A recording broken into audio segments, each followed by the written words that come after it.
On est le 17 mai, vendredi, juste avant les fermetures des bureaux de Custom. Nous venons d'avoir notre permis de naviguer dans les eaux fidjiennes. Donc on se prépare à partir. Akassa derrière moi est prêt, ou presque. On a fait le plein d'eau. On s'apprête à quitter la marina de Naoui. Nous avons passé une semaine depuis notre check-in. Et je vous ai pas fait trop visiter les installations, mais je vais le faire maintenant. Donc ça c'est l'entrée de la marina. Et Akassa là-bas.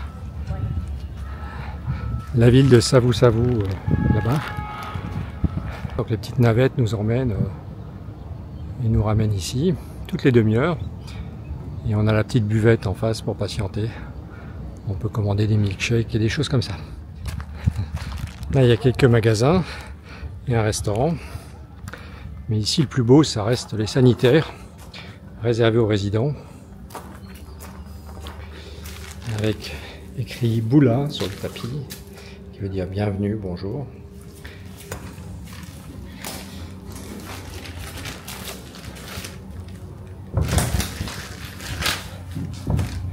Alors, voilà les sanitaires. Lavabo. Petit jardin extérieur.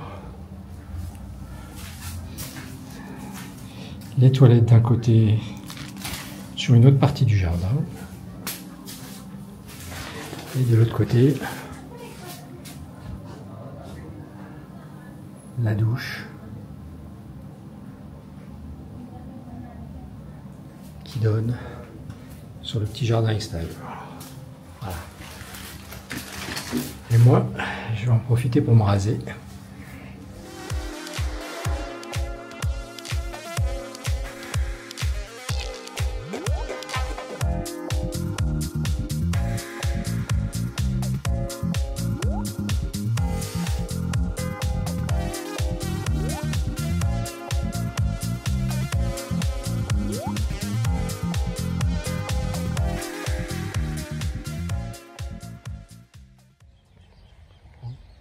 Sous une petite pluie, Savu-Savu. Là, on va voir les hot springs.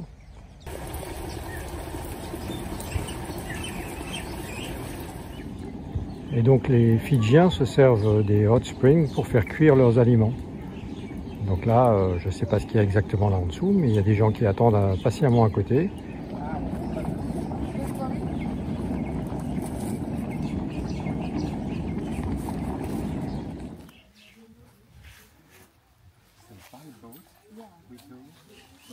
Alors, on vient juste de faire notre première cérémonie de Sevu-Sevu, qui consiste en fait à demander où est le chef du village qui habitait ici. Et cette dame nous a emmenés. On venait juste de débarquer avec le dinghy sur la plage. Et elle nous explique un petit peu le village, comment ça se passe. Et après avoir fait cette cérémonie où on a offert des cahiers, des crayons et de la pâte à modeler pour les enfants, qu'on avait acheté à Savu-Savu, on a été accueillis par le chef qui a prononcé un petit discours en fidjien, qui a tapé dans les mains, qui a chanté un peu et qui nous a dit maintenant vous êtes les bienvenus dans le village. Donc évidemment il fallait s'habiller avec un sarong, donc merci à ma femme pour avoir fourni les sarongs de Thaïlande. Donc voici le bateau que les enfants, enfin que le professeur va chercher les enfants qui habitent de l'autre côté de la baie pour les ramener à l'école.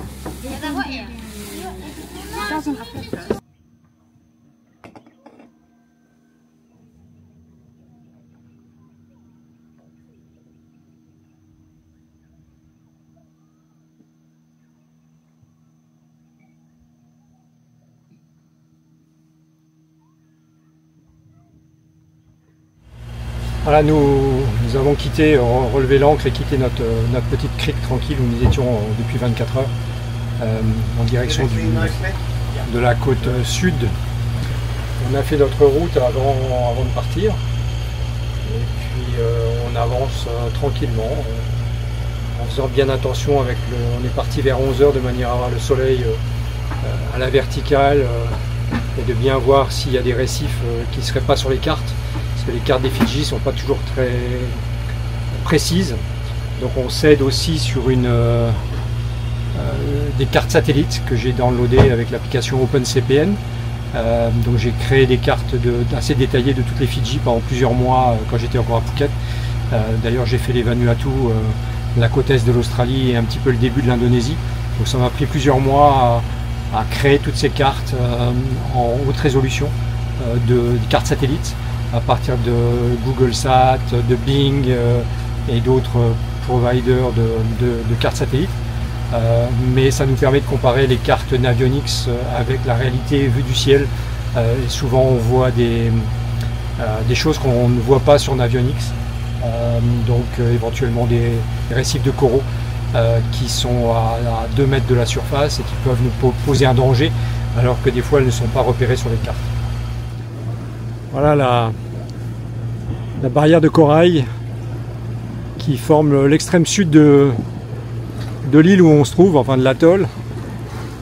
Donc on essaye de passer entre la barrière de corail et l'île, sachant que l'île, il y a des choses qui s'avancent dans l'eau par là, donc il faut qu'on fasse un peu attention.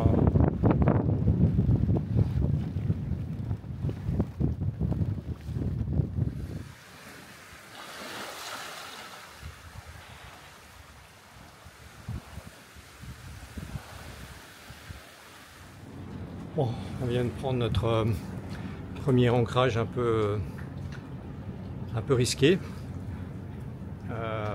dans un reef, mais par contre ça en valait la chandelle, je vais vous montrer. Bon, pour ceux qui s'emmerdent à Paris, je vous envoie un peu des photos des Fidji. On vient de se baigner à cet endroit là, devant la barrière de corail. Voilà, on est à l'ancre. On va bientôt partir, mais on a un autre copain là derrière.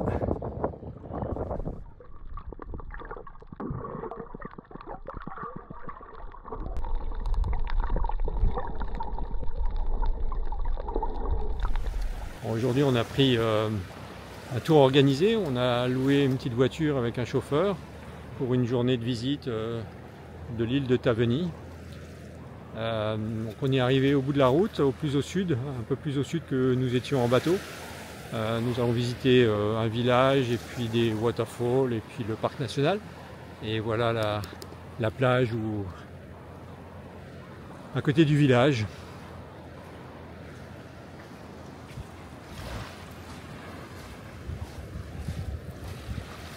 Comme Serge a un peu mal aux pieds, on évite les grandes randonnées. Je me suis cassé un orteil. Il s'est cassé un orteil et donc ça fait mal là. Mais la plage est absolument superbe. Voilà. Voilà.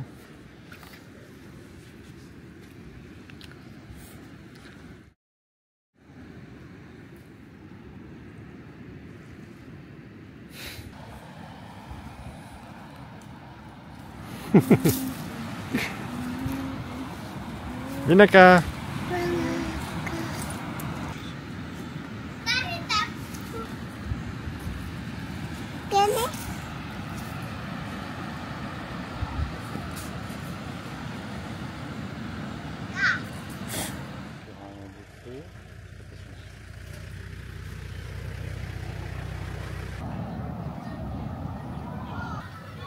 L'école du village.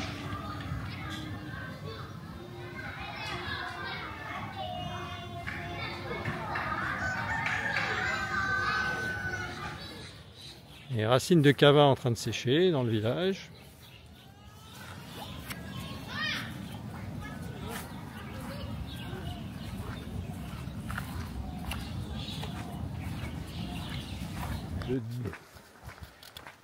Deuxième partie de la balade, en route vers la chute d'eau, qui se trouve à environ une dizaine de minutes. On va essayer d'aller dans la waterfall. Par rapport à la mer, elle est très fraîche. Ouais. Donc derrière moi là, c'est le 180e degré de longitude, est ou ouest. En fait, c'est l'opposé du méridien de Greenwich. Donc on est à l'opposé de pratiquement de Paris, de la France, etc. À 180 degrés est ou 180 degrés ouest. C'est le changement de date. D'un côté du bâtiment, c'est hier, et de l'autre, c'est aujourd'hui. Voilà, on va se mettre à cheval sur aujourd'hui et demain. Voilà, un pied de chaque côté, 24 heures de différence. 180e méridien qui passe exactement au milieu de cette île.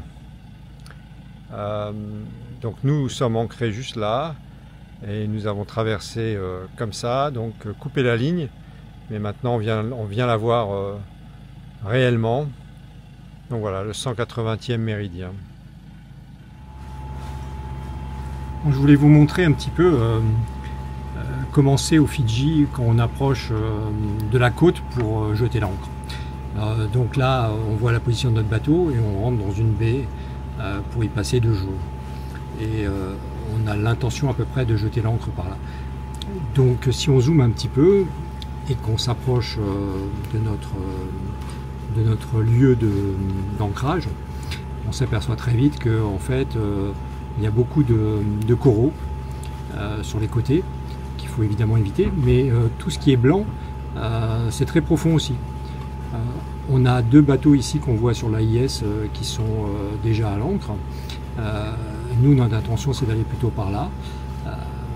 Donc voilà, le repérage a été fait hier par Serge et Roger, qui ont travaillé sur la carte que je suis en train de vous montrer, et puis d'autres éléments comme des bouquins, des guides, et puis d'autres applications comme Zulu Offshore qu'on utilise, ou OpenCPN sur lesquelles j'ai downloadé les cartes de satellites. Ce qui nous permet souvent sur les cartes de satellite de mieux voir ces coraux, jusqu'où ils s'avancent exactement.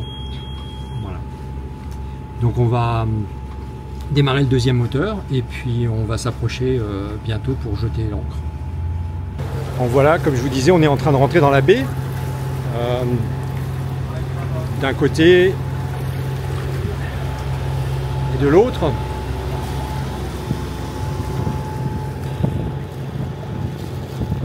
Normalement, on va jeter l'ancre par là-bas.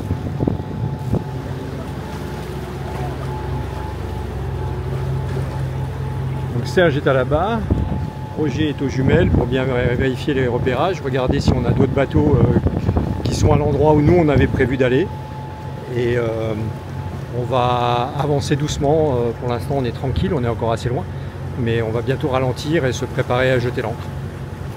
Et demain, nous devrions normalement aller sur cette zone là-bas pour faire 2 plongées sur, paraît-il, un des plus beaux endroits du monde pour la plongée sur les coraux mous. We don't have to go past them because they are monohulls. They will be in good water there.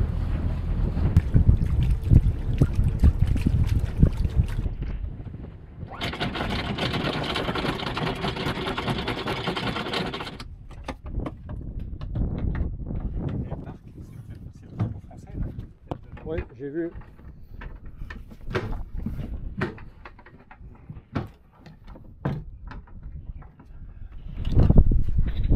Ok, ben on est à l'ancre. Voilà, on a 1 bateau, 2 bateaux, 3 bateaux qui nous ont donné un petit peu des indications. En fait, en les regardant, on s'est aperçu que c'était à peu près l'endroit où il fallait jeter l'ancre, quoi.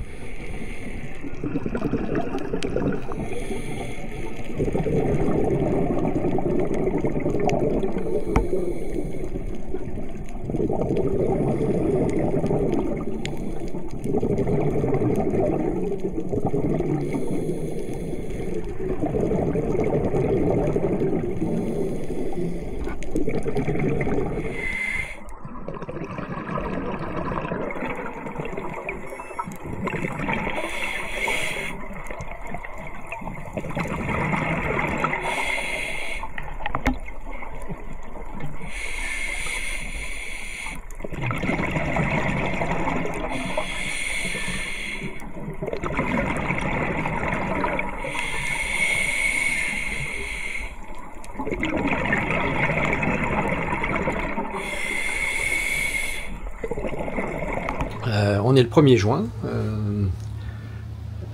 donc ça fait 2 mois et demi que j'ai quitté la Thaïlande, et il me reste 2 mois et demi avant de poser le bateau à Brisbane.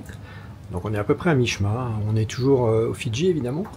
On a eu 4 jours de mauvais temps, donc c'était bien d'être à la marina et d'accueillir notre nouvel membre d'équipage qui s'appelle Nick, qui va rester avec nous sur la partie Fidji Ouest, puis les Vanuatu, et nous accompagner, enfin m'accompagner jusqu'à Brisbane. Serge a quitté le bateau il y a 2 jours et il est bien arrivé en France. Et donc voilà où on est nous, en attendant que le temps s'améliore et qu'on puisse rejoindre les îles vers l'ouest des Fidji. Donc il y a une marina là qui s'appelle Naui Marina, dans laquelle on était quand nous sommes arrivés il y a quelques semaines, enfin, il y a 2 semaines. Nous pour l'instant nous sommes sur un mouillage ici, voilà, devant Savu comme avant.